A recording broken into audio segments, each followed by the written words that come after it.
Oh, yeah. Okay. I'm lagging a little bit. I think it's because of my Wi-Fi. I tried doing a live stream on the African Diaspora News channel earlier this morning, but it seems like I am lagging. I think it's something to do with my Wi-Fi. I must upgrade the speed of my Wi-Fi, but nonetheless, I just came to quickly tell you how I just saw a video on TikTok of a mother being killed by the paramilitary yes, the paramilitary soldiers in Sudan, the RSF. And it was the most horrific thing I have ever seen. We don't I've always wondered, Africa does not produce weapons of mass destruction, but yet we always find ourselves in conflicts and war. Why is that? Oh, it literally broke my heart. It literally broke my heart. So in the first part of the video, this woman, this mother, is approached by soldiers and they're busy shooting in the air. They're busy happy shooting in the air and everything is lovely for them. It's an ordinary day for them. Shooting in the air, they approach her. She's with her little babies, like they are all under 6 years old. And obviously, naturally, they approach her. They ask her a series of questions. The babies look scared. They just don't want to be, around these people, and they're busy forcing this woman to speak to them. But this woman is terrified. She's in tears, for God's sakes. Like, it's something. It's horrific. It's horrific. And at the end, I am told that she was killed and hanged with her kids.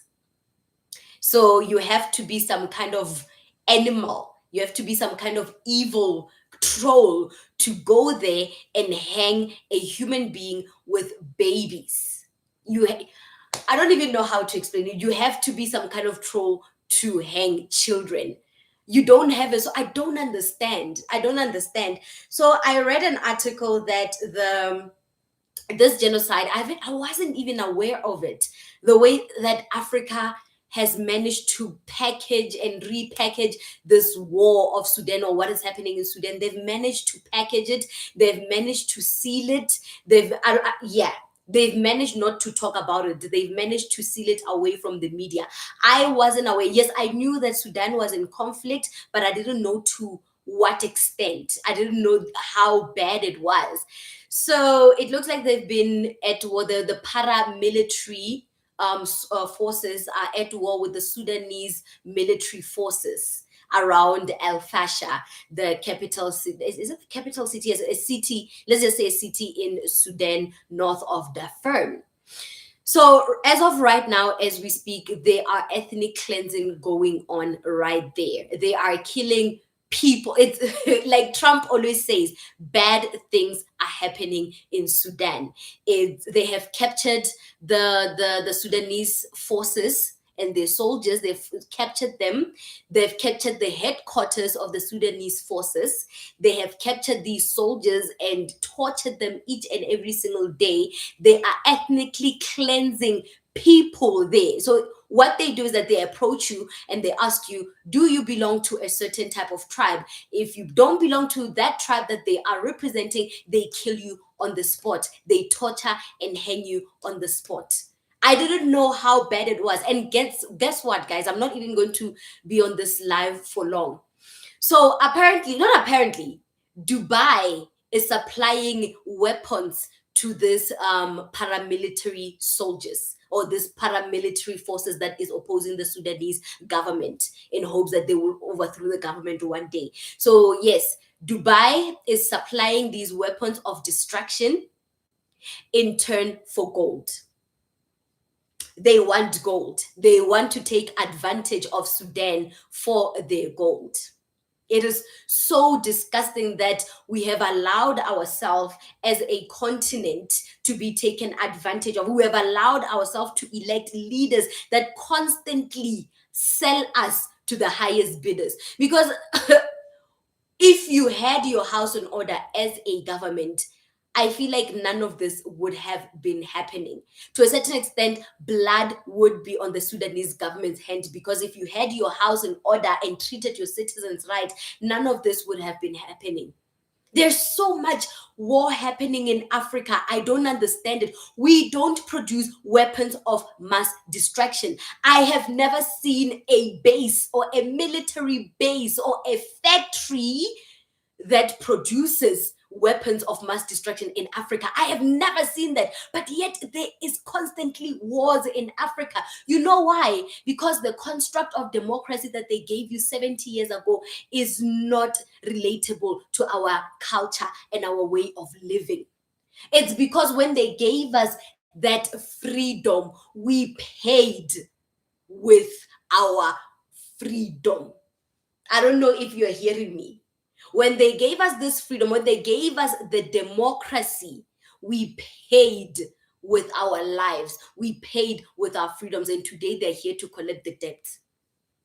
Yo, I can't, when I heard that Dubai is actually giving, and there's satellite images and videos, by the way, to prove that there is a plane flying from the city of in Dubai to Sudan in Fasher, north of Darfur. There is an actual footage and video. I can't even upload it on YouTube right now. So yeah, I just came here to just vent a little bit and just tell you how bad it's getting in Sudan, and how the African Union is quiet out of this issue. They're quiet. They are really quiet when it comes to wars, famine, and actions that work against the people of Africa. They are quiet. They look the other way. The African Union pretends like, hey, we don't see it. We don't see. I see nothing. I hear nothing. Like we don't see it. Out of mind, out of sight. I mean, we've seen it with Madagascar. And is it Andrea? Is it Andrea Rajoelina? I don't know how to pronounce it. He's a French the former president of Madagascar. He has abused the resources of Madagascar, enriched his friends, and privatized most state-owned enterprises for his benefit. The people who are living from hand to mouth each and every single day. The unemployment rate, the crime rate was off the roof, and the youth and the rollouts, the blackouts. Oh my gosh, the blackouts would happen constantly, and the youth of Madagascar was like, you know what, we have had enough. We have had enough anymore. We are not going to take this anymore. And look what happened. Look what happened. There's a coup. There was a coup, and the new Colonel Michael Randriedrina, I'm not French, like I said, I can't pronounce some of these French surnames. Michael Randriedrina took over, and the AU decided to expel Madagascar from their organization, expel them for taking back the power. So when it comes to other African countries raising their voices, when it comes to other African countries fighting for justice, the AU now has a voice. The AU now is a big bad wolf that is there to, speak out and take out statements. But there is an active genocide that is happening in Sudan as we speak right now, that is funded by the Middle East. And the AU is nowhere to be found. The AU is nowhere to be found. Trump is running his mouth saying that Christians are being persecuted in Nigeria, lying, because we know that he wants to establish a foothold in the West Africa since being expelled or kicked out by the Sahel countries. He wants to reestablish his dominance in the West Africa. So he's using Nigeria's crisis as an excuse to infiltrate the West Africa. And also to take the crude oil. We know this is all about oil, but it's okay. It's okay. We know that Trump is bitching and moaning about Christians being killed in Nigeria, but we all know that he wants that oil. He all knows that Dangote has come up with a solution for Nigeria to stop buying refined oil from the West with triple the price they exported it with in the first place. So Dangote is saying, hey, instead of always importing refined wine from Texas or from America. What we can do is refine it here at home and export the finished product. And America is like, wow, it's not going to happen. It's not going to happen. This will hurt the US dollar. This will hurt our economy. This will hurt our foothold in West Africa. We cannot afford to have a global major key player country that is rich in oil to be independent. That is bad for the dollar. We cannot have that. So right now they are using Nigeria's crisis as an excuse to establish their dominance in the country and in West Africa so that they can, assert their dominance in West Africa since they've been kicked out by Mali and Niger and the Sahel region. So there's a lot that is happening. There is a lot that is happening in Africa, and I do not understand why. I don't understand why. Because they claim that we have independence, but when it's time to solve issues, our domestic politics, they interfere. They keep interfering with our domestic politics, and I don't understand why. If you claim that you gave us freedom 70 plus years ago, then leave. Leave everything. But what they're doing right now is they gave us freedom on paper, but when it comes to implementation, they have a problem. When it comes to implementing that reality of independence, they have a problem. What Nigeria right now is they are trying to move away from being dependent on the United States. They are trying to establish themselves as an economic independence country. And unfortunately, the United States is not having that. So they came out with these wild claims that the government is allowing for the killing of Christians. Is the government crazy that they can allow people to be killed because of their religion? Is that, I don't understand. They start rumors so that they can steal from us. And guys, if you haven't clocked that narrative, if you haven't clocked that modus operandi, you are in trouble. So hence I'm like, I don't know what needs to happen in Africa, but we need to take control of our politics. We need to take control of the media. The effing media, the fucking media. We need to take control of the media and the narrative that's been spread about us in these global stages, because if we don't, they'll keep telling our story on our behalf, and they'll tell it the way they see fit. And trust me, when global major players or big major players in the global north, like the United States, try to tell the story, or they try to push a propaganda, trust me, everybody will be watching. Everybody will bow down. Everybody will agree with what they're saying. Please trust me. We need to grab control of the media. The construct of democracy is not what we thought it was. If you thought that you are free, boys and girls, you are not. You are really, really, really not. Hi, peace and greetings. Welcome. Thank you so much. No, I just came here to vent quickly, just to tell you all that Africa is not producing weapons, but yet we are plagued with wars from Cape to Cairo. And I don't understand why. Why is it that we are plagued with war when in reality we were given independence 70 plus years ago? What is it about Africa that makes the global north so obsessed and deranged about us? I just want to know. I am confused. I'm new to the political spaces. Please feel free to educate me in the chat box. I am really new, but what is happening in Sudan right now, it's not it. After I saw that video, I couldn't, because I have a son. Imagine my child watching me hang from a tree. Knowing that he is next, and he doesn't even understand what is happening, but all he knows is that I have to survive. Imagine having the mentality of saying, I have to survive. That's not the way to live. That is not the way to. I just came to vent because I saw the horrible things that is happening in. I wish I could even show you how bad it is. I wish I could even show you, like, it's famine. They're plagued with famine. They're plagued with. I don't even understand how can the world just turn away from what is happening in Sudan? How can Africa just turn away from what's happening in Sudan? Africa, aren't you tired of turning away when bad things are happening to your fellow brothers and sisters? Aren't you tired? You did it with Zimbabwe. when Mugabe was trying to show you that the independence they gave us is not complete. They gave us a half-as independency.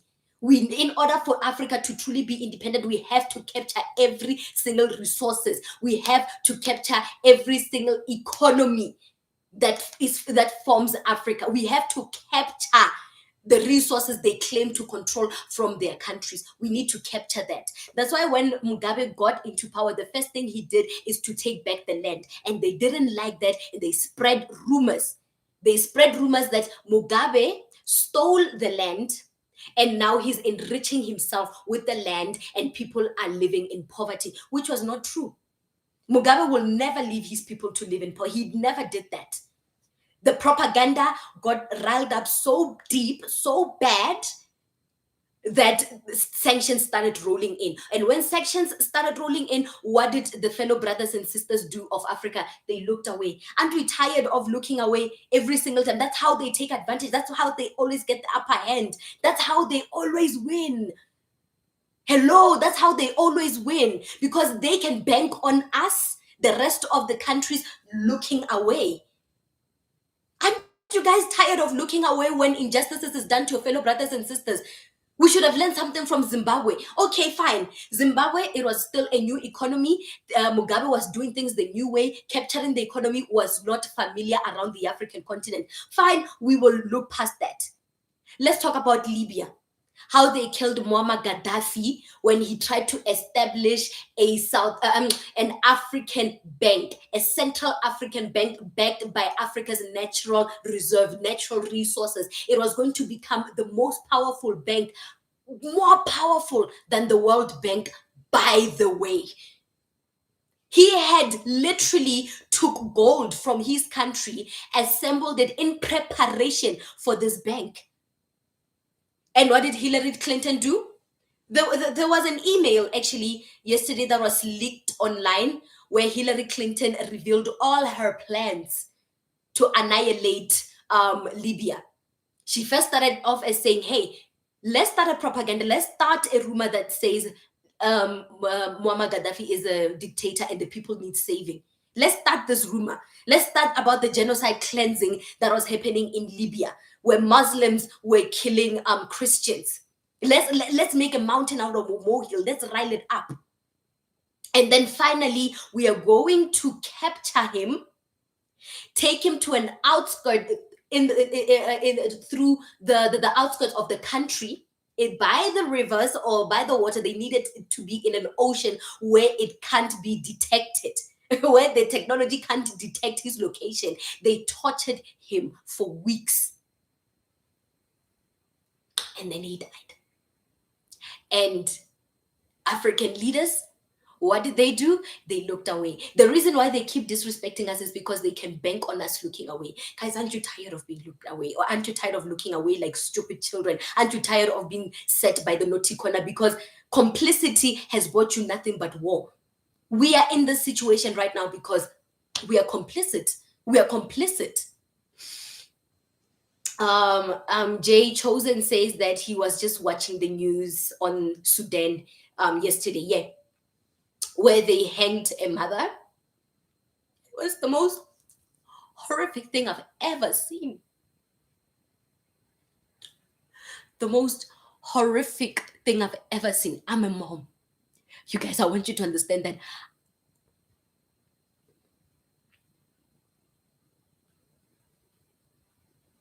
she was terrified when the soldiers approached her. She knew what what was going to happen. They first ask you, what ethnicity are you? And if you answer wrong, they kill you on the spot. So, yeah, I don't know. I'm sorry. I'm just crying because I wasn't aware of this. I wasn't aware of how bad it is in Sudan. I wasn't aware. I wasn't aware. It just shows how selective the media also is, how complicit the media is. And it's a major, they're playing a major role in hiding the atrocities in Africa. They play a major role in Africa being betrayed over and over again, and Africa being, yeah, no. the media plays is complicit. They are. I didn't know. I didn't know. If I wasn't a YouTuber, if I wasn't working on the African Diaspora News channel, I wouldn't know. Yeah, it's bad. They have captured that city. They have captured the soldiers. They've tortured the soldiers. They are photographing it. They are so proud of their work. They're called the paramilitary. I just want to get the name right because I was just so traumatized. So I'm just going to read just a little bit here before I go offline. Thank you so much for joining me. So 2.5 years after the eruption of civil war in Sudan, triggered by a power struggle between the Sudanese Army and the Paramilitary Rapid Support Forces, an estimated 150,000 people have been killed and more than 12 million displaced. The past week, the city of Fasher in the Darfur region, yes, I was mentioning it wrong, in the Darfur region,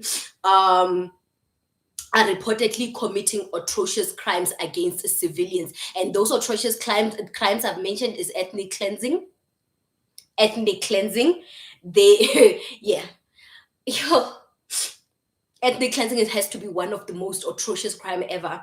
They are torturing soldiers. They are torturing children. They are starving children. The famine in Sudan is insatiable at this moment. But I said, guys, if Africa had their house in order, if the governments of Africa actually had their houses in order, I don't think we would have a chance to have these insurgencies, would have a chance to have these military takeovers. If they did the right thing from the start, we wouldn't be here. It's just that some African leaders are treating this continent like it's their birthright. They're treating this continent like we deserve to rule it because we fought through independence. I mean, look at what's his name, Paul Biya of Cameroon. There is no reason why you should be a leader.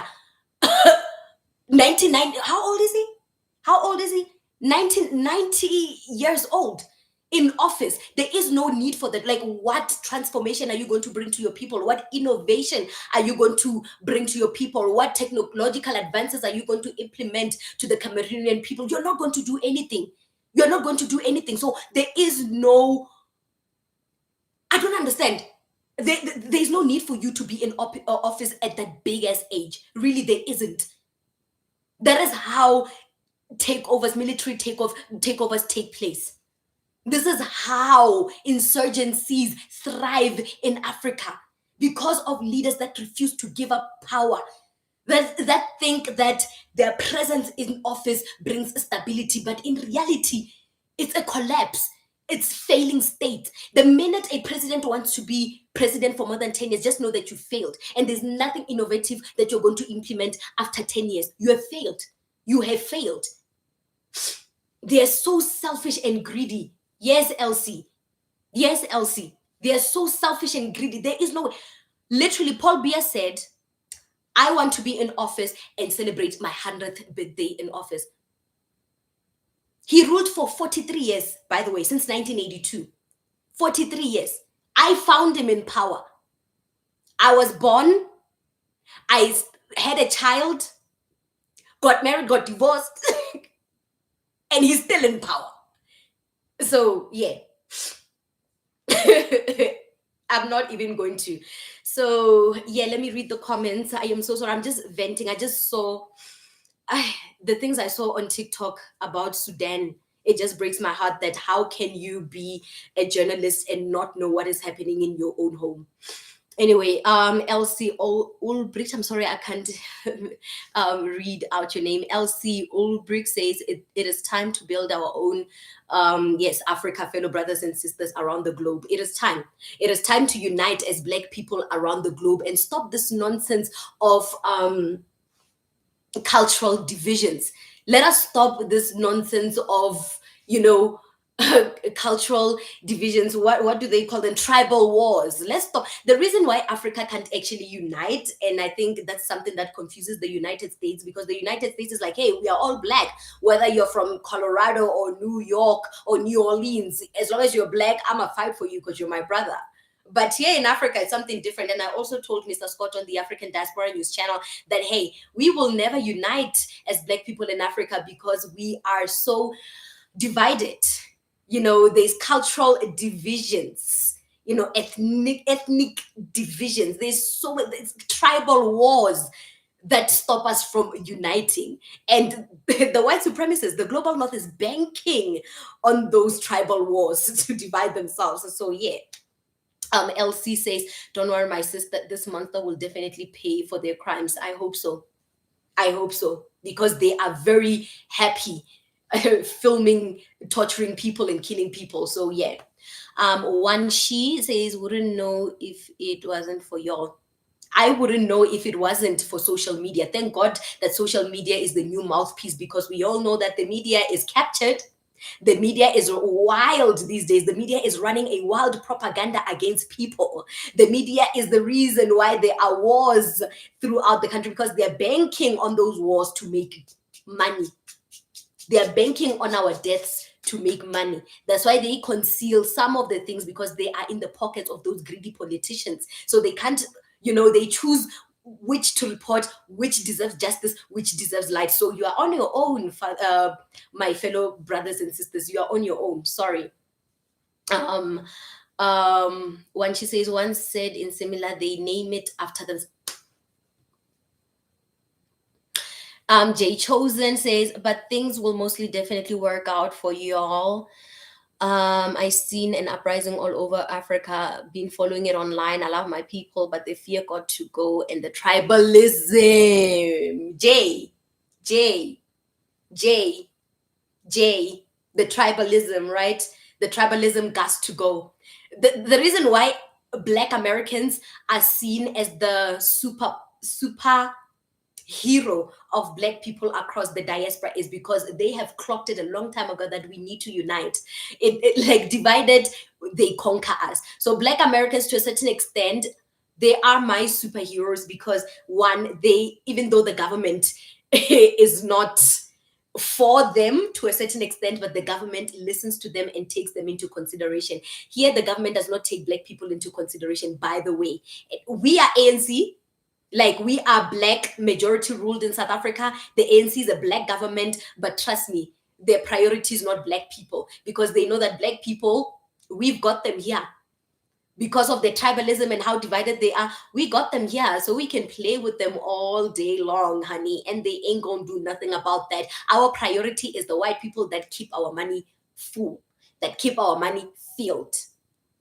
Let me tell you, white people in Africa have the priority. That's why now when we say, hey, you say there's a white genocide in South Africa, why don't you go back to the Netherlands? Why don't you go back to Europe? There's no genocide there. They will welcome you. They'll never go, because the special treatment the Black government of Africa has given these white settlers is appalling, to say the least, at our expense. So there's nowhere to go. They know that in America it's a majority white country, so no one is going to treat us special. They know in the Netherlands is a majority white country, no one's going to treat us special. No one is like the ANC. No one is going to bring us water in a gold jar.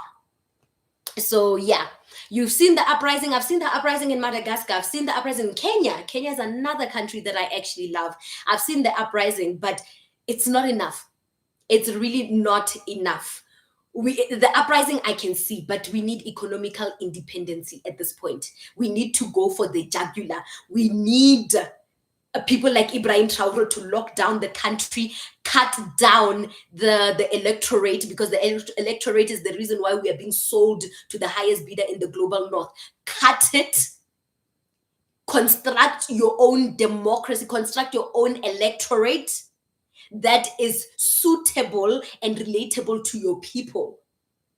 Rule in that manner, and voila, you'll be fine. I'm so glad that Ibrahim Traore has dissolved the electorate. I am so glad that he has dissolved that, because the construct of the electorate, yeah, no, it's infiltrated by the United States or the European Union, France, and everybody else. They have infiltrated and they are able to manipulate it. That's why there is election rigging.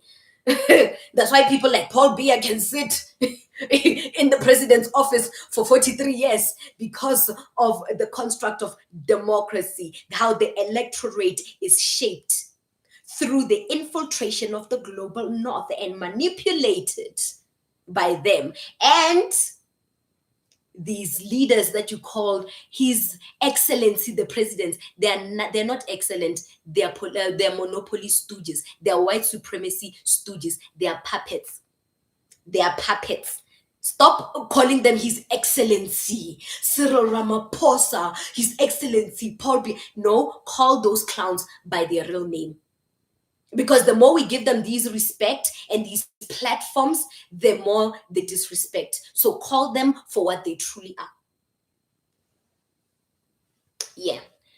Yeah, this when she says this tribal cultural war, we already yeah, we already black, we look the same. Trust me, white people when they see us, they don't see, oh, she's a Zulu black, she's a Igbo black. No, they see a black person, it's a black person, and that black person needs to die, needs to be cut out, needs to be subdued, needs to be inferior, needs to work for us. So you're no different. Trust me. Black South Africans, whatever is in their head, their proximity to whiteness has given them the power to think they're better than our African brothers and sisters, and they're not. They're not. No, South Africans, you're not. You're no better than Nigerians and Zimbabweans. You might, through Operation Dudula, you might abuse them, limit their access to healthcare facilities. But at the end of the day, when the whites get together and have their little shindig, they just look at us and laugh and say, oh, these blacks are fighting. They're fighting amongst themselves. They're making our life easier. So we don't have to do anything. Black South Africans have got them for us. And once Black South Africans are done with the African migrants, we will come for them. And they have burned all their bridges, so no one will help them. The diaspora will look away and they'll be left alone. LC says, my sister, I'm living now in Belgium, but I miss all of you very, very much. It's true. Everything what you said all along is true. How's Belgium?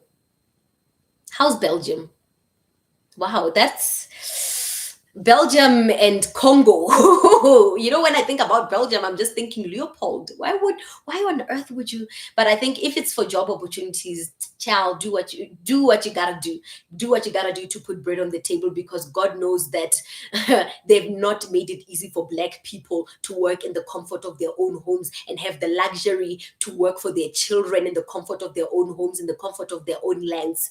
They've made it so difficult for us to find work at home that they are banking on us to disperse around the world into these white-owned countries, into these white majority countries, so that we can be stripped of our dignity and abused even further. They are banking on migration of Black people out of Africa. So sad. So sad. I'm really sorry. Please, my sister, I want to see you in person because I don't trust the media anymore because they lie alone. I would love to see you in person. I do. Oh, guys, I always tell you on the African Diaspora News channel, I do travelings. We do group travelings. We go to Mpumalanga. I live in Limpopo, so all the wildlife is in Limpopo, all the safari, the adventures in Limpopo, and I live literally right there on the doorstep of a safari. So it's always vibe. I've been crying and my makeup is getting ruined. Sudan. You are truly blessed. Thank you. I completely agree with you. Thank you, Elsie. Elsie, Black Lives also matters. Thank you, Elsie. Jay Chosen, yeah, I agree with you 100%. Yes, when she says why they'll even form a yeah, yeah, yeah, yeah. So I don't want to take much of your time. I didn't even create a thumbnail because of how bad the situation got me. I couldn't even sleep. It's midnight here in South Africa. I couldn't sleep. The pain got to me. The pain got to me. They are killing our fellow African brothers and sisters, and we're just watching. I am tired of other African countries just looking away when the global north or United States come here and do as they please. They put their military boots on our land and we just take it. I pray that Nigeria stops that nonsense. I pray that Nigeria stops whatever Trump is planning, because we know he's not helping Christians.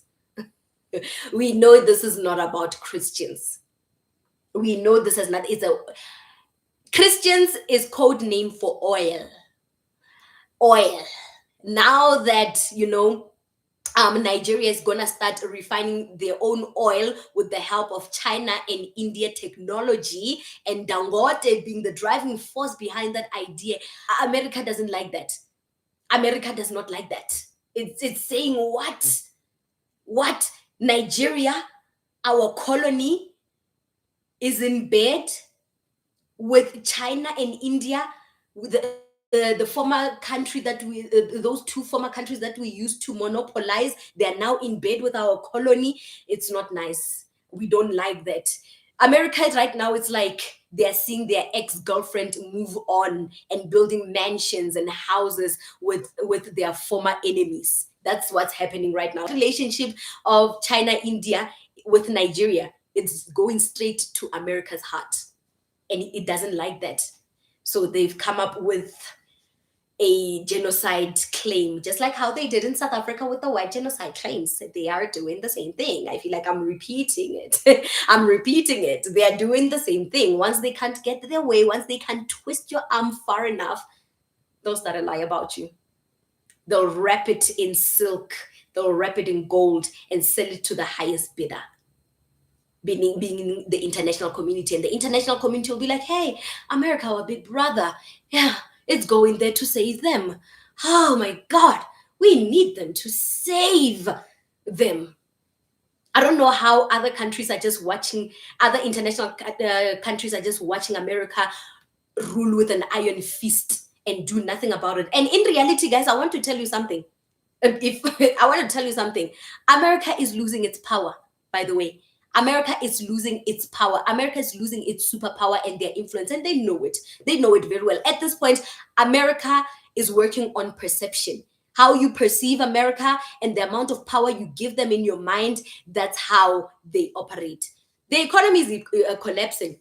Ever since Trump manipulated the markets, ever since Trump manipulated the stock markets, paused them so that his little friends can make billions of dollars, and then resumed them after that, forcing China to retaliate, that was the end of America's last bit of economical greatness.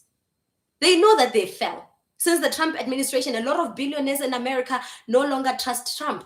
They've taken their money offshore. They're opening banks in Switzerland. They're putting all their money away because a madman is responsible for such financial collapsing, espionages, financial espionages, and they can't trust Trump with their billions of dollars. So they have invested in Swiss banks. They are done. They're like, no. So at this moment, we are witnessing the economical downfall of America, and that's a fact. But right now, America is using perception to manipulate people. They are establishing a stronghold within people's psyches. That's how they're operating. But in reality, they ain't got no money. It's done. They ain't got no money. It's done. They ain't got it. They ain't got that power. And the European Union knows that. The European Union, apparently, I've actually read an article last year that they're actually calling, some European countries are actually saying, do we actually need the United States and NATO? Because they have dragged us into wars that we unintentionally wanted to be involved in. They were so spooked with what they have done in Libya. They're like, yeah, this is getting out of hand. And you know, America, once there are certain politicians that are starting to have cold feet and start to question the operation, they assassinate them. Ask Charlie Kirk. Ask Charlie Kirk. But we're not going to say much about Charlie Kirk. When she says, okay, Jay Chosen, history repeats itself only if we allow it. That's why it's good to educate yourself on everything, including all countries. Exactly. That's why I always say black people read a book, especially about the diaspora. Read a book. Read a book. What Malcolm X did for the revolution should never be forgotten.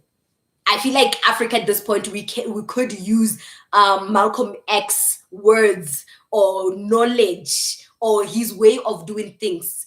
And what was his way of doing things? By any means necessary. We need that force, because when the Western world comes to penetrate Africa, they do it by any means necessary. So why should we act like holier than thou? Why should we act holier and act like saviors and act like we should take the high road because Jesus wants us to do so. By the way, also Christianity in Africa needs to be reassessed. Christianity in Africa was meant to subdue us. All this nonsense about let's forgive each other, this is the rainbow nation, we are one. South Africa needs to stop with that fakery. It's bullshit. We are not one. We need to have revenge because God knows the Western world, when you do them wrong, they take revenge. They don't consider Jesus' teachings. So why should we consider them? Why should we consider Jesus when it's time to gain independence? Another thing, religion in Africa needs to be reassessed. It's part of the construct of democracy that is used to deceive the people of Africa. That it pulls us away from our culture and our way of life. Africans, you know that you're not Christians. You're not Christians, and you know that. You know that this person that said he died on the cross for y'all, it's not for you people. You know where you come from. You know your spiritual foothold. That's why in South Africa in 1652, when Jan van Riebeeck landed in Cape Town, or during the they called it the Good Hope of Cape, when he landed there, what was the first thing he did? He didn't just kill civilians. He killed the seers. The seers, they used to call them witch doctors. He used to kill the witch doctors, the sangomas, the mediums. I think America, you guys call it mediums. They killed them because they knew how to read intellectual minds. If you want to know about African religion and spirituality, go to Egypt. How they built those pyramids with aligning with the Orion belt.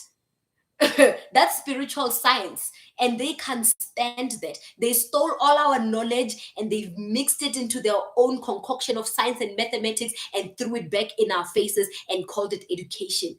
But you know better than that, Africans.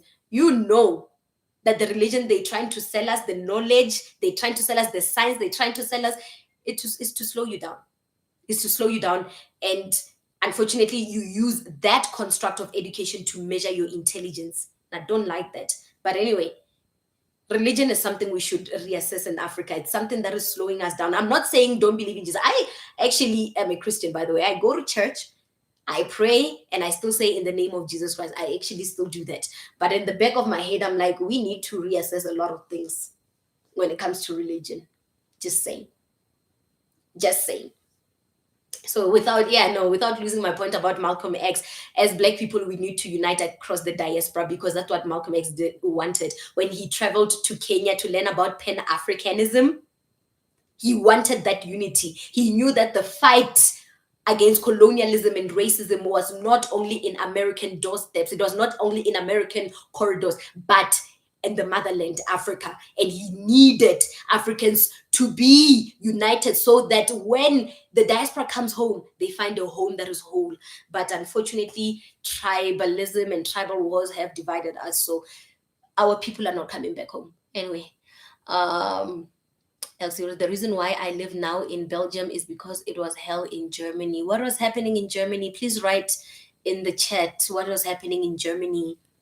What was happening in Germany? I'm so sorry. I know the history of Germany, but I just want to know from your personal experience, what was happening to you in Germany?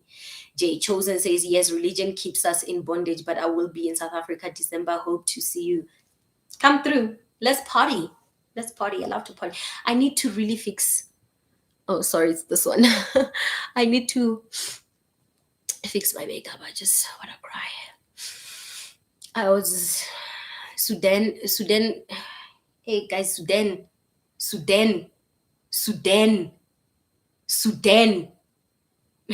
You think it's bad everywhere in Africa, Sudan. And another thing that I don't like about African leaders, particularly big global economies in Africa like Nigeria and South Africa, what I don't like is that they don't shed light on what's happening in other African countries. But worst of all, they like fighting other people's wars outside the diaspora. They like having little fights and we are with you solidarity movements and little opinions about things that don't even matter for the diaspora. I mean, tell me, why is South Africa now advocating for Palestine. Like, how's that any of our business? How is the freedom of Palestine gonna help me sleep at night? Is it going to change the high unemployment rate of South Africa? Is it perhaps going to, just because they are facing their own apartheid there doesn't mean you must get involved. Just because you have sentiments about apartheid and you still have traumas about apartheid, and when you see other countries going through that apartheid, you feel the need to step in, you will get killed. You will get killed. You will get killed. Let America, Israel, and Palestine sort out their problems. Palestine problems is not our problem, guys. I need people in the diaspora to know that you guys have a lot of problems. You have enough problems of your own to be worried about something that is happening outside the diaspora. There's so much happening with you guys. There's so much that is happening for Black people to be worried about what is happening in Palestine. That's why when I see Nelson Mandela's grandson, what's his name, King Mandla, yes, King Mandla Mandela, going to Palestine to help with the fight, to bring in humanitarian aid, and fight, and getting kidnapped by Israeli forces, and forcing our government to write statements saying bring them home, we will pay for their flights, this and this, with our money. He chose to wake up, bypass all the problems that is happening in his province, Eastern Cape, because of him, by the way. All the problems that are happening in Eastern Cape, he decided to bypass that and go to Palestine, because he knows that with Palestine he will get a lot of airtime, he'll get a lot of fame, he will get a lot of clout, and you'll get a lot of sponsorships. I feel like at this point, Black people that stand in solidarity with Palestine or fight with Palestine, they want to gain something. They want to gain sponsorships. They want to gain fame. They want to, because you cannot bypass the problems plaguing the diaspora to go save another group. I, policemen, hate that. I hate that. Leave Palestine. Hence, I'm like, South Africa needs to leave what's happening in Palestine and focus on what's happening in Sudan. We need more journalists on the ground in South Africa, in the mainstream media, to talk about what is happening in Sudan, in Fasher. The paramilitary defense force in there cannot capture a whole city, torture people, and no one says anything. And no one looks up, everybody looks away like it's nothing. It's time that the AU, the African Union, and other African countries shed light on what's happening to their fellow brothers and sisters instead of looking the other way. I'm tired of looking the other way. I'm tired of being treated like a little kid that needs to be in the corner, in the naughty corner.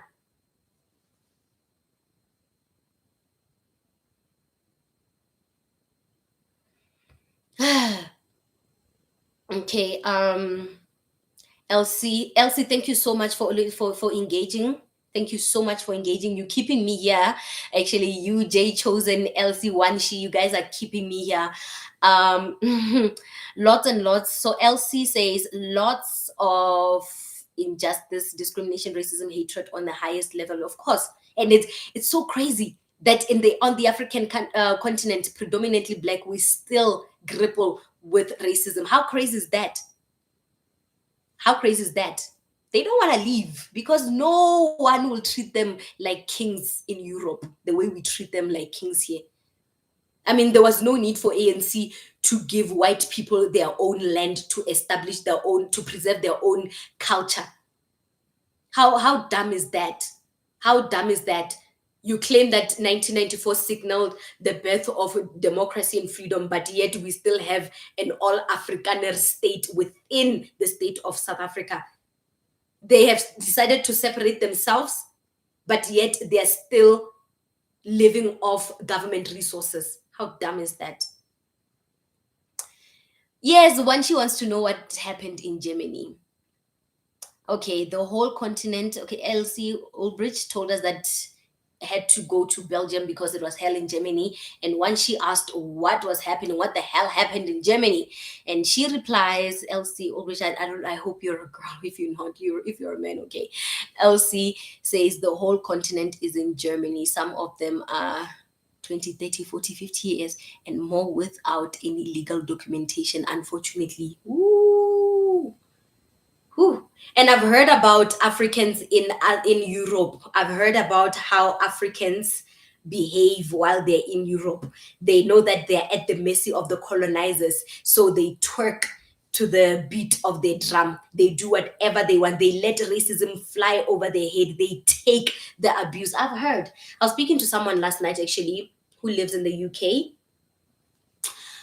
We just spoke about how life is in the UK. It's like, yeah, the racism here is crazy, and the interracial dating here is crazy, and it's usually done by Africans, where they feel the need to sleep with them white folks so that they can, you know, they can establish their roots here. The moment you start having children with a white person, just know that you're not going anywhere. Just know, first of all, you've betrayed yourself as a person, because, like I said, whites and blacks cannot unite. There is no unity amongst these two races. So the moment that you start sleeping with white people and having kids with them, just know you've lost yourself, and you're trying to assert your dominance within the black community so that we can see you as a king, as a holier than thou, because of your proximity to these people. That's what black South Africans are actually doing. Their proximity to whiteness have made them believe that they're better than Nigerians, Kenyans, Zimbabweans, and all of the above. So yeah. And Elsie and host, you know what this is? That's from Leopold. We're taking our hand back. Thank you, Wanshi. We're taking our hand back. They thought they could rip it off us. And no, we're taking it back. Thank you. Wanshi says, one said karma, she's long waiting. The karma that is going to befall white people is doing push-ups. I know that our ancestors that died for the revolution of Africa, for the independence of Africa, are very strong ancestors.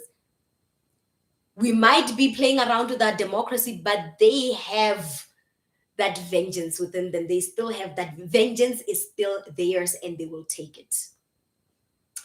I tried to go live on the African diaspora today. It was a failed attempt. That's why I came here to revive myself. I've never been live on social media, on any social media platform, by the way. But yeah, Sudan made me wake up. It's midnight, but hey, Sudan. Mm, mm. I don't even know what we can do to help Sudan at this point. Like that, yeah. The fighting has intensified. The UN started receiving credible reports of summary executions of non-armed civilians. They're executing non-armed civilians in Sudan, particularly men lying on the ground being shot. We also have received credible reports of summary executions of civilians as they try to flee and fight. We also received reports, which we have not yet been able to confirm, of mass killings. We believe that the RSF, the one that is fighting the Sudanese government, the Sudanese forces, that they have tightened the cord around the city, and people are actually not being allowed to leave. So the situation is bad. They are held hostage in El Fasher, north of Darfur in Sudan. The military has surrounded and captured the city, and no one is allowed to leave. No one is allowed to enter or leave, and no one is allowed to fight. So they kill you unarmed.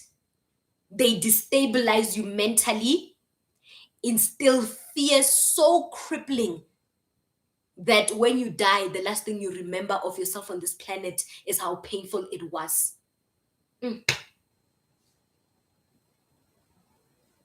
Yeah. The UN estimates the death toll of civilians during the RSF attack. The RSF is the ones opposing the Sudanese military forces on the city and its exit route, as well as in the days after the takeover, could amount to hundreds of people being killed. While witnesses report the killing of sick and wounded individuals inside al-Saudi maternity hospitals and in venues which were temporarily serving as medical centers. Alarming reports of girls and women being raped at gunpoint are rife, as is the shooting and intimidation of older residents. Meanwhile, telecommunications are cut and the situation is chaotic on the ground, making it difficult to obtain direct information from the city, from inside the city. What is undeniable is the continuing suffering of the people of Sudan amid the deafening silence of the international community. Yes, the international community will be silent because if there's nothing Sudan is offering them, then why should they talk about them? Let Sudan say, hey, take over our state and our resources, they will have freedom. The international community is arming these people, the RSF military, the paramilitary that is opposing the Sudanese government. They are arming them.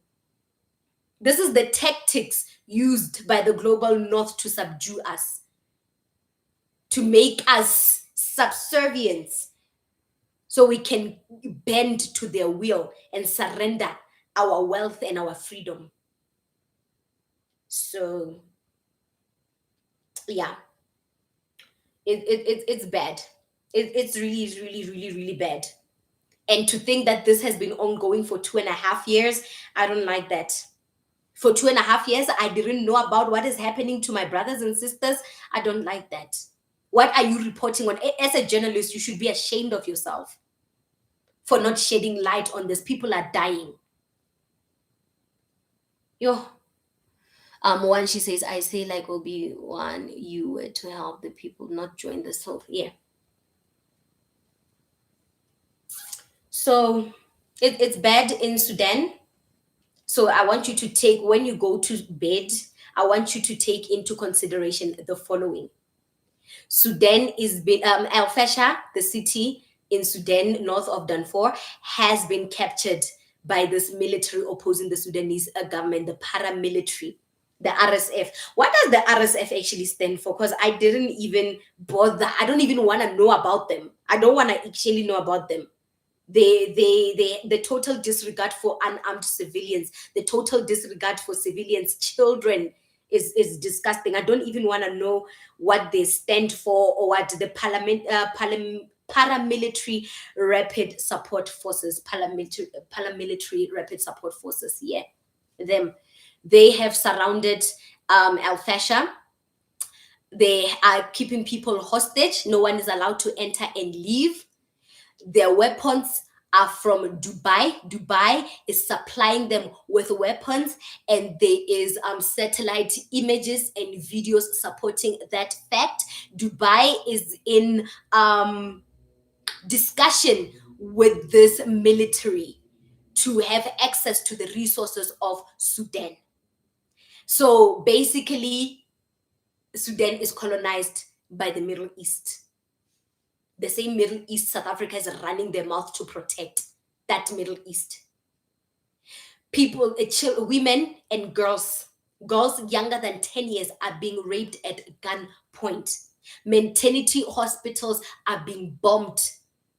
Maternity hospitals, I want you to understand, maternity hospitals are being bombed.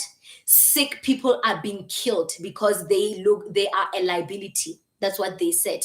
From this, I didn't read the whole thing, but it says that sick people in hospital are being killed because they are a liability.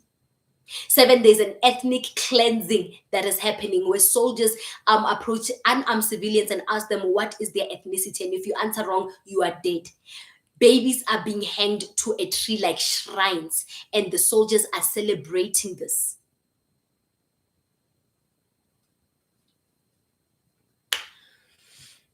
The government is trying by all means to fight. But like I said, if the government had their house in order, none of this would have been happening.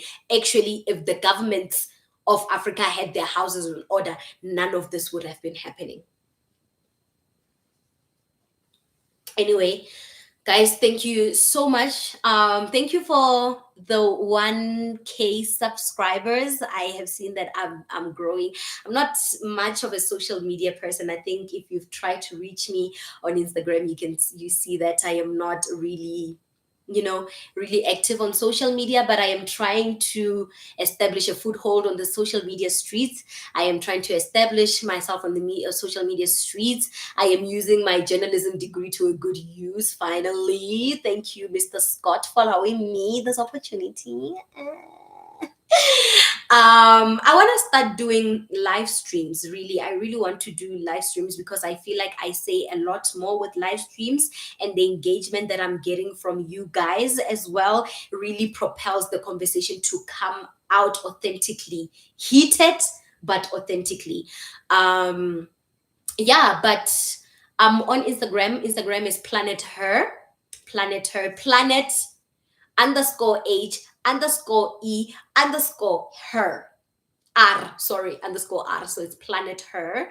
Um, X is also Planet Her. Facebook is Robin Romania Reigns. Don't ask me why I call myself Robin Romania Reigns on Facebook. I love Robin Reigns from WWE, so I always thought I was gonna get married to him, but yeah, on TikTok, Planet Her, like I say, Planet underscore H underscore E underscore R. Planet Her. I am there. Yeah, I've recently just got my Instagram back. I deleted the app. Once in a while, I purge myself. I let go of social media, and husa. I become one with nature once in a while, because social media is such a toxic place. But I get it. If you're going to be a journalist, you always need to keep your eyes on the ground, your ears on the ground too. So I understand. But thank you so much for joining my live stream. I am on the African Diaspora News channel Monday to Sunday, 10 p.m. South African time. And yeah, I'll see you on the flip side. Right now, I am recording stories for the African diaspora. I'm speaking about how Cyril Ramaphosa told the citizens of South Africa to eat cake, just like Marie Antoinette, that was indifferent to the suffering of her citizens during the French Revolution in 1790. Cyril Ramaphosa has told Black South Africans to eat cake and stop bothering him. I speak on that. I speak about how the Boers want apartheid back, and they voted to bring apartheid back in the referendum that they've held recently. I speak about Operation Dudula, obviously, but I'll speak more on that on the African Diaspora News channel. But until then, guys, Elsie says, God bless you. It was very nice meeting you, my Pan African sister. I love you, Elsie. Thank you. And keep up the good work. Peace be with you. Peace be with you, Elsie. Good night.